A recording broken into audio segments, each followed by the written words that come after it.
There's no such thing as a light-skinned African. A few people have asked me, why did I name my channel Africans Against Obama?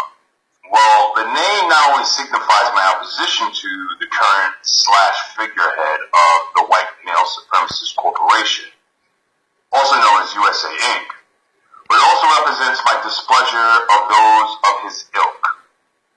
Mulattoes have dominated the top elected positions within the USA. Why is this? Why is the first so-called black president a mulatto? Well, I propose that this is due to Africans not defining clearly what an African is. For the most part, this stems from amnesia. What is amnesia? Well, Dr. Amos N. Wilson tells us that amnesia is a total or partial loss of memory, a dissociative reaction which occurs when an individual represses from consciousness the recall or remembrance of entire periods or episodes in his life in order to deny, escape, avoid the re-experiencing of certain painful feelings associated with those periods or episodes.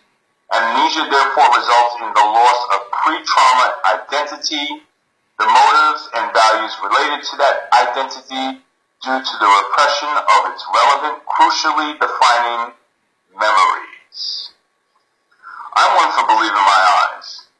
And even though I grew up in Long Island, where my community was quote-unquote mixed, I always saw a distinction between people that looked like myself, fully black, and those who were admixtures, or people who were outright European.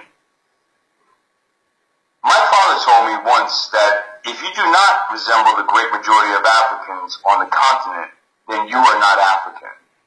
He told me that so as to distinguish between the many people who we met that declared themselves to be black, but resembled not in any way us.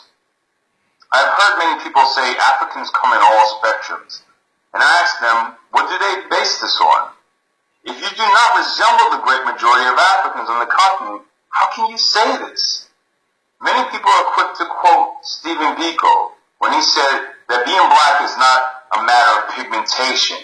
Being black is a reflection of a mental attitude.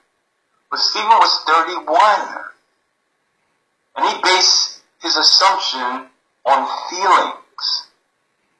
If African people are to make serious leaps towards cooperation, altruism, work, education, merit, thriftiness, concern for the future, solidarity, creativity, innovativeness, and ethical behavior, we must first define who is part of the group.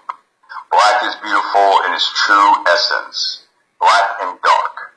The problem with black is beautiful in every shade is that, number one, it is not embraced by blacks consciously and collectively. And number two, prior to invasions that divided Africans into shades, we were beautiful and powerful as black as all black.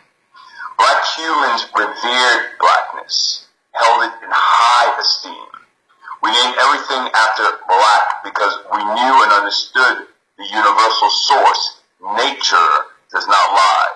It is not the light that illuminates dark, but the darkness, blackness, that illuminates light. The antebellum one-drop rule has blurred the lines of racial identity and confused the masses with a white-centered definition of black. The one-drop rule empowers whiteness and neutralizes blackness.